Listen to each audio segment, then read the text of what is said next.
This is the Sam's amp, not to be confused with Samsamp.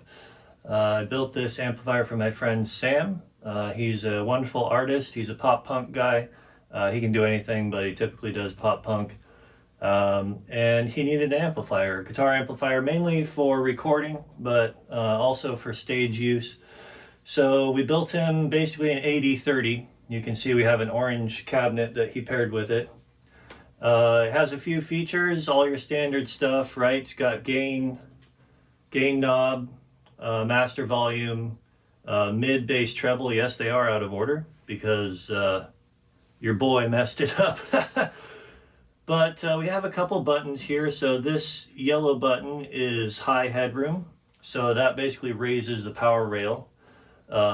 Just to give you a little, it gives you a little more bass response, and it's a little bit cleaner. You more hear it in the bass. The blue button engages a stack of germanium clipping diodes on the DI. So if you want to just use the DI and get a little more grit, a little bit of power tube compression character, you can engage that.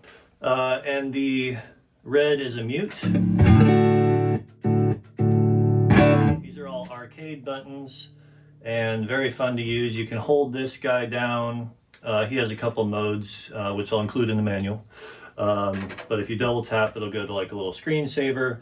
The screensaver will go, if you don't touch any controls, for I think 10 seconds, which I might increase, but it'll go back to the main page if you have, if you click one of these buttons. Here we are in the editing room, the studio, if you will.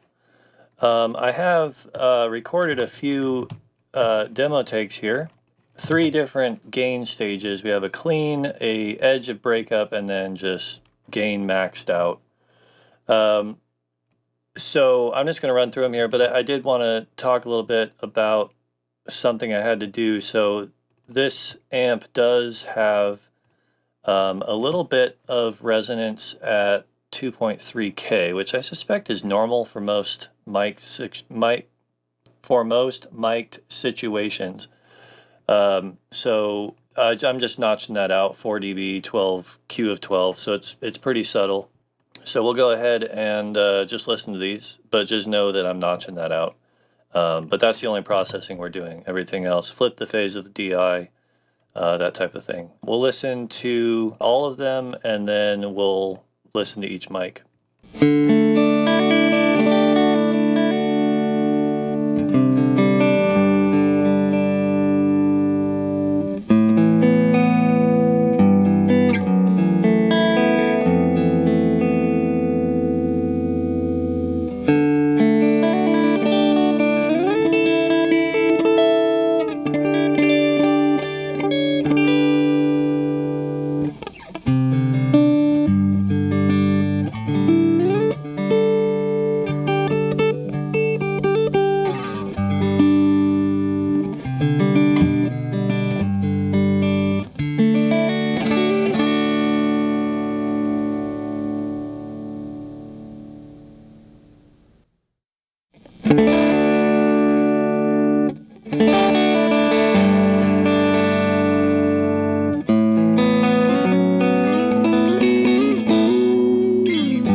Okay, so we'll just go through some of the different mics. I think this crunch one is probably the best one to hear what the mics are doing.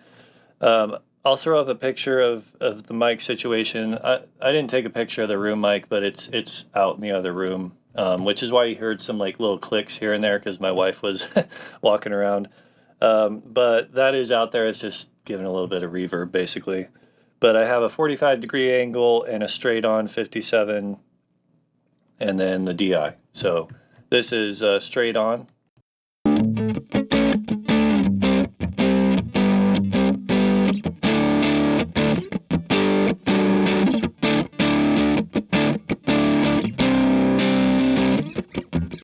Okay, and here's the 45 degree.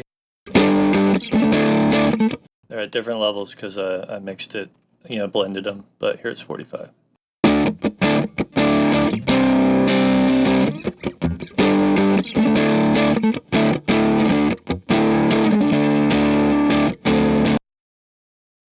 And I'll bring the other one in, the straight with the 45.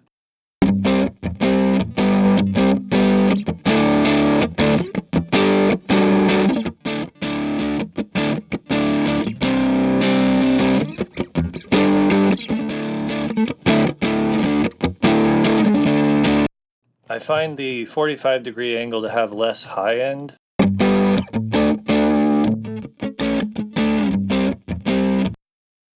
Let me equalize these levels.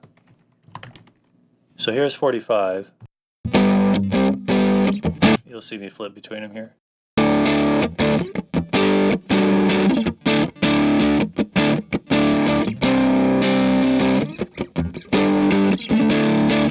So you can see like how blending those in, you get a little bit of the bite of the high end because the 45 tends to roll off, and then the straight on, kind of rolls off the other way. So blending them together, you get a nice, balance.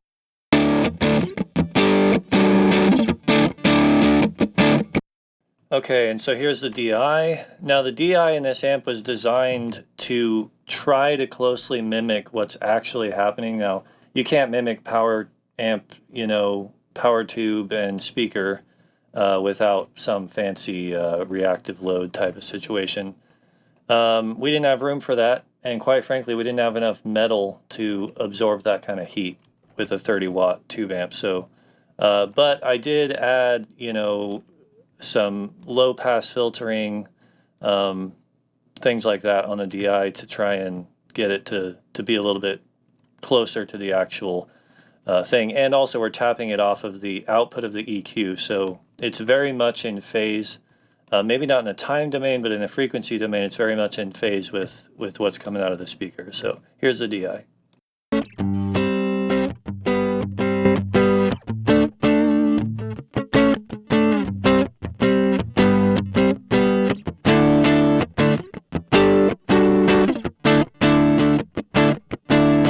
Contrasting that with the 57 straight on.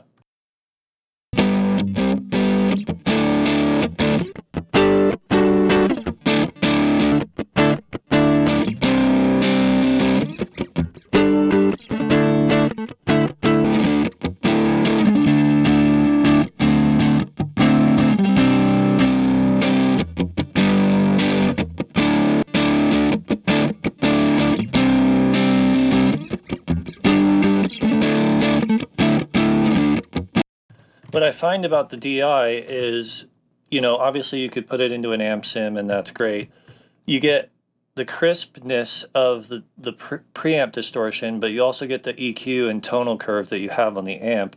And because it has a low pass filter in the output of the circuit itself has a low pass filter on the output of the DI, it's set to like 6K. I mean, it's pretty low, but it's a 6 dB per octave roll off. So, but because of that, if you notice when I blend the DI in, it starts to present itself as beef first before it presents itself as a harsh kind of obnoxious DI. Let me show you that. I'll fade it out all the way and then I'll blend it in with the two microphones.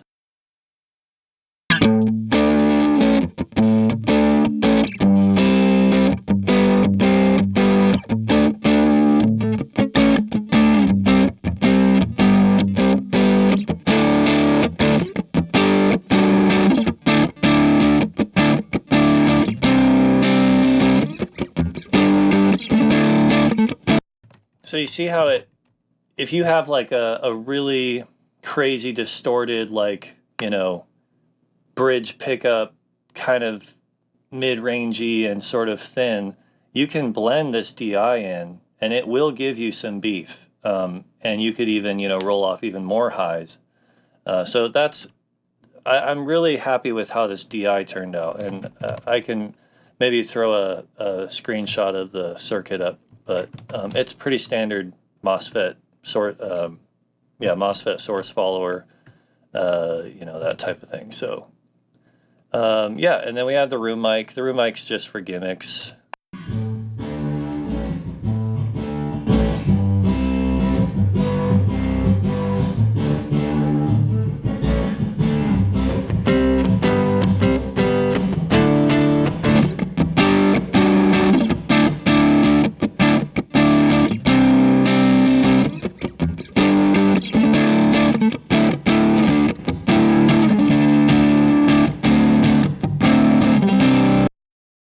It brings a lot of beef and some tail, you know. I love room mics, but they always end up being like minus 20 dB down, right? Because you just want that little bit of tail on the end of the kind of the direct guitar sound. So anyway, that's what the Sam's amp can do, and we'll leave it at that.